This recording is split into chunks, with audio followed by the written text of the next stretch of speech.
You ever watch a movie so bad it gave you an actual headache? Like a full-blown cinematic migraine? My brain still hurts from this one. And apparently, so does Rachel Zegler's, because she ended up watching her own flop in a completely empty theater. This isn't just a box office disaster. This is career-defining catastrophe territory. We're talking about a movie that bombed so hard, Rachel didn't just get bad reviews, she was practically trapped in the theater with it. Think of it as the cinematic equivalent of a bad breakup, but in front of millions of people. Now you might be asking, did this movie deserve the hate? Well, let's break it down. Snow White cost Disney a cool $370 million to make and market. That's a lot of cash for a fairy tale reimagining. But in return, a pitiful $43 million opening. And if you're thinking, hey, maybe it picked up the pace in week 2, think again. It dropped 66% in ticket sales. That's not a decline, it's a plunge. But that's not even the worst part. The movie was outperformed by a random action flick, no Disney magic, and no fairy tale nostalgia. A hard-working man, which, by the way, had fewer theaters, made more money. I mean, even the elephant in Dumbo outperformed this one, and he literally flew away. And it gets worse. The movie tanked so badly that Rachel's IMDb score hit a new low. At one point, it was sitting at a cringe-worthy 1.5 out of 10, which is just, yeah, delete this movie from history bad. Now you know it's serious when even Rachel Zegler is caught filming herself buying tickets for her own movie, probably hoping for a different outcome than the one that awaited her in that ghost town of a theater.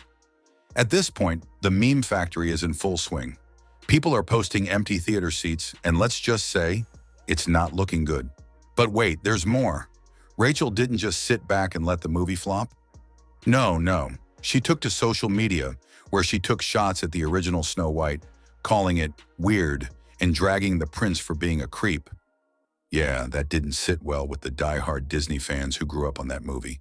And when she told political groups not to watch the film, let's just say she lost a few fans. There's a big focus on her love story with a guy who literally stalks her. Yeah. Weird. And as if that wasn't enough, there's this little bit of drama with Gal Gadot. Tensions between the two led to Disney having to step in, but the damage was done. Rachel was already becoming the poster child for what happens when you mix ego, politics, and a $370 million fairy tale. Look, I get it. Everyone's allowed to have an opinion. But when you're the lead in a family-friendly movie, maybe save the political rants for a different platform, huh? But here's the thing. Actions have consequences. Rachel had all these projects lined up, but after this, Hollywood kind of ghosted her. Toy Story 5? Gone. Pirates of the Caribbean reboot? Not happening anymore.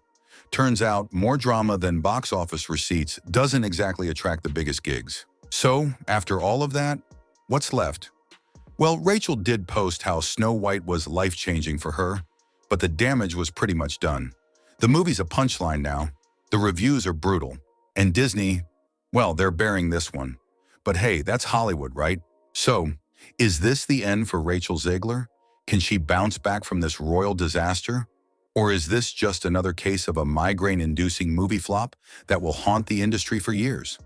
Drop your thoughts below, and don't forget to hit like if you enjoyed watching this train wreck with me.